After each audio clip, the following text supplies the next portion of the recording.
RT 01 RW 01 Desa Jatireja, Kecamatan Cikarang Timur, Jawa Barat. Tiba-tiba ada seorang warga mencium aroma tidak sedap dari sekitaran rumah kontrakan. Salah satu penghuni rumah kontrakan yang bernama Rika mengeluh kepada pemilik kontrakan dikarenakan bau tersebut sangat mengganggu aktivitasnya dan mengira bau tidak sedap itu berasal dari bak sampah yang belum dibersihkan. Hingga pada keesokan harinya, bak sampah itu pun dibersihkan oleh pemilik kontrakan. Namun ternyata aroma tidak sedap itu pun masih tercium, yang membuat mereka merasa heran dari mana sumber bau menyengat tersebut. Kecurigaan pun akhirnya muncul ketika menyadari ada salah satu rumah kontrakan yang penghuninya tidak terlihat keluar rumah sejak beberapa hari. Diketahui penghuni rumah kontrakan itu bernama Julianti Simanjuntak berusia 25 tahun dan adik Mugis berusia 34 tahun.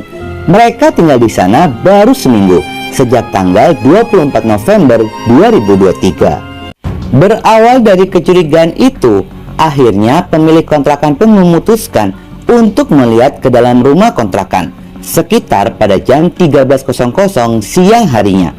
Pemilik rumah kontrakan bersama warga membuka pintu rumah kontrakan tersebut menggunakan kunci cadangan. Salah satu tetangga pun membantu merekam video untuk mencegah kecurigaan jika ada barang-barang yang hilang ketika rumah kontrakan itu dibuka oleh pemilik kontrakan. Setelah pintu berhasil dibuka, sontak saja mereka pun sangat terkejut melihat tubuh Julianti sudah membusuk tergeletak di atas kasurnya, dibungkus dengan plastik, kardus, dan handuk, dengan posisi tangan, kaki, serta mulutnya dililit oleh lakban. Selain itu, di dalam rumah kontrakan tersebut masih kosong. Tidak ada barang apapun selain tas kecil yang berisikan pakaian. Melihat penemuan itu, mereka pun segera menghubungi pihak kepolisian dan setelah mendapatkan laporan, polisi segera menuju ke tempat kejadian perkara. Pihak kepolisian memasang garis polisi di sekitaran rumah kontrakan. Korban Julianti meninggal dalam kondisi masih utuh, tidak ditemukan adanya luka luar dan masih mengenakan pakaian. Selain itu, mereka menduga jika Julianti ini meninggal dunia sejak 3 hingga 4 hari yang lalu, dikarenakan tubuhnya sudah membengkak dan dipenuhi belatung. Hasil identifikasi polisi tidak menemukan adanya tanda-tanda kekerasan pada tubuh korban. Setelahnya, tubuh korban pun segera dievakuasi menuju Rumah Sakit Polri Kramat Jati guna dilakukan pemeriksaan lebih lanjut. Polisi segera melakukan penyelidikan pada kasus ini dan mencari keterangan dari berbagai saksi. Menurut keterangan pemilik rumah kontrakan, jika korban mengaku Ade Mugis merupakan suaminya. Namun ketika diminta bukti surat nikah dan kartu identitas, mereka mengatakan jika surat-surat pribadi itu tertinggal di kampung halamannya. Selain itu, korban ini baru membayar setengah uang sewa rumah kontrakan tersebut dengan alasan belum gajian. Mereka berjanji akan melunasinya bulan depan, sekaligus menyertakan bukti surat nikah dan kartu tanda penduduk.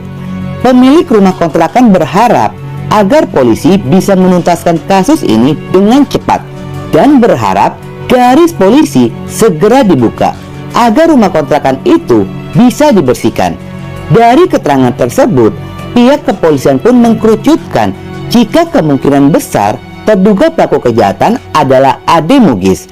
Polisi segera bergerak melacak keberadaannya. Iya. Apa sih nyium kayak ada bau-bau, kira-kira itu bau telur busuk. Iya. Terus tiba-tiba bau sampah sama yang jual, tapi ada bau busuknya ada. Itu ngeliat kalau itu udah banyak busuk apa untuk di dinding bau. Iya. Terus dipanggil yang penyulam bakar. Beneran ada, udah dibungkus.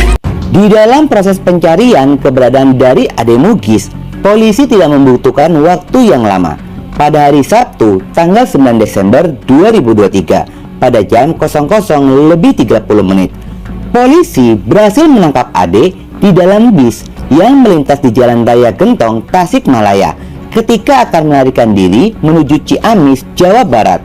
Terduga Ade pun segera dibawa menuju Polda Metro Jaya guna dilakukan pemeriksaan lebih lanjut. Setelah dilakukan interogasi oleh polisi, pelaku mengakui dirinya merupakan pelaku kejahatan dan pelaku pembunuhan. Di dalam pemeriksaan polisi, pelaku Ade menyesali tindakan jahatnya itu. Ade pun mengatakan jika sebenarnya Julianti ini bukanlah istrinya, melainkan kekasih gelapnya. Pelaku sendiri sudah memiliki seorang istri dan 2 orang anak. Diketahui jika Ade bekerja sebagai security di salah satu rumah sakit swasta di daerah Bekasi, sementara Julianti merupakan rekan kerjanya menjadi cleaning service di tempat yang sama dengan pelaku Ade. Korban Julianti ini masih berstatus lajang.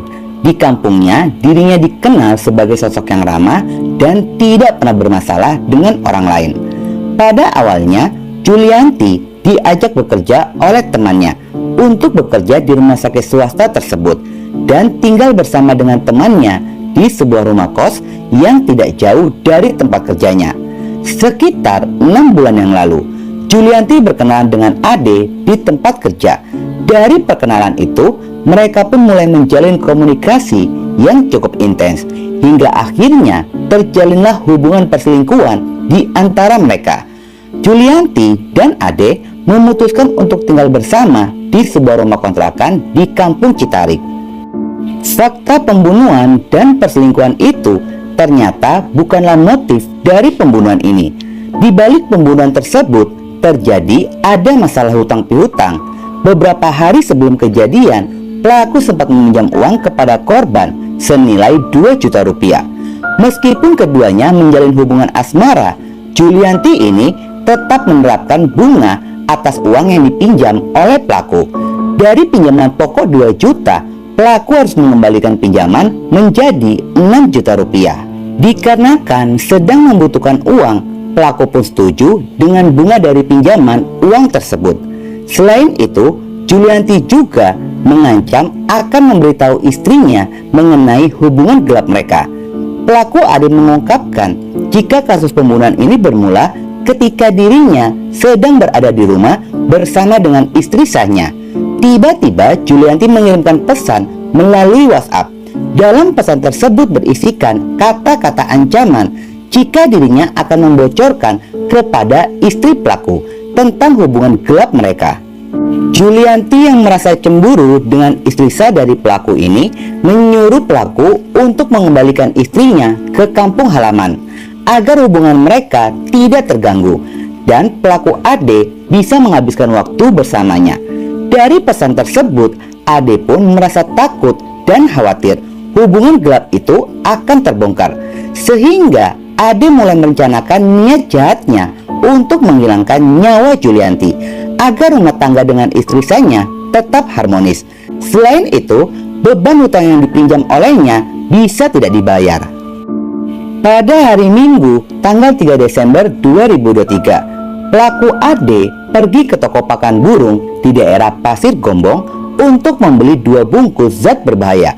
Setelahnya menuju warteg membeli 1 bungkus nasi beserta minuman teh manis, lalu bergegas mendatangi kontrakan dan tiba di rumah kontrakan sekitar pada jam 08:15 menit. Pelaku Ade masuk ke dalam rumah memberikan sarapan pagi kepada Julianti. Di saat Julianti sedang mencuci tangan, disitulah pelaku Ade mencampuri zat berbahaya ke dalam makanan dan minuman yang akan dimakan oleh korban. Korban Julianti menyantap makanan tersebut. Selesai sarapan, tiba-tiba korban merasa kepalanya menjadi pusing. Pelaku Ade menyuruh korban untuk beristirahat. Sambil menunggu reaksi dari zat berbahaya itu bekerja, pelaku Ade merokok di ruang depan rumah kontrakan. Sekitar 15 menit kemudian, pelaku menghampiri korban yang sudah tergeletak di atas kasur. Pelaku memeriksa denyut nadi pada bagian leher dan tangan korban. Setelah mengetahui korban ini sudah tidak bernyawa, pelaku pun mengikat kedua kaki dan tangan korban menggunakan lakban, lalu menutup mulut dan hidung menggunakan lakban serta membungkus bagian kepala hingga pinggang menggunakan plastik berwarna hitam. Setelah tubuh korban terbungkus rapi, pelaku AD pergi meninggalkan rumah kontrakan dengan mengunci pintu rumah kontrakan dari luar, lalu melarikan diri. Hingga pada akhirnya pelaku pun berhasil ditangkap oleh pihak kepolisian. Setelah kejadian ini terjadi, korban Julianti pun telah dikembalikan kepada pihak keluarga dan disemayamkan di pemakaman umum Menteng Pulau Tebet, Jakarta Selatan pada hari Minggu tanggal 10 Desember 2023. Akibat perbuatannya itu, pelaku Ade Mugis dikenai pasal 340 KUHP pembunuhan berencana dengan ancaman hukuman penjara maksimal yaitu pidana mati. Terus sebenarnya yang bunuh dia